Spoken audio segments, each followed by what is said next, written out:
तो आज कसम से बहुत एक्साइटेड हूँ, मैं सुपर बाइक पे राइड ले रहा हूँ। कसम से ये मेरा ना बचपन से ही शौक था, कह लें ख्वाहिश थी मेरी, कह लें कि सुपरा के बाद मैं अपनी सुपर बाइक पे राइड लूँ।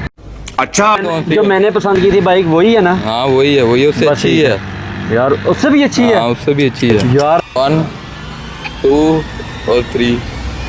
Oh my goodness, look at the bike.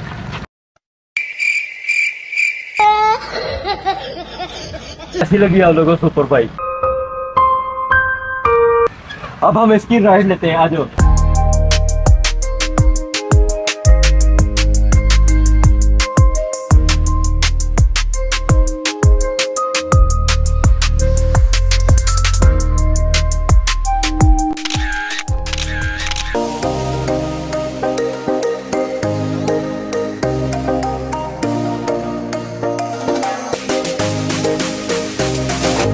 क्या हुआ?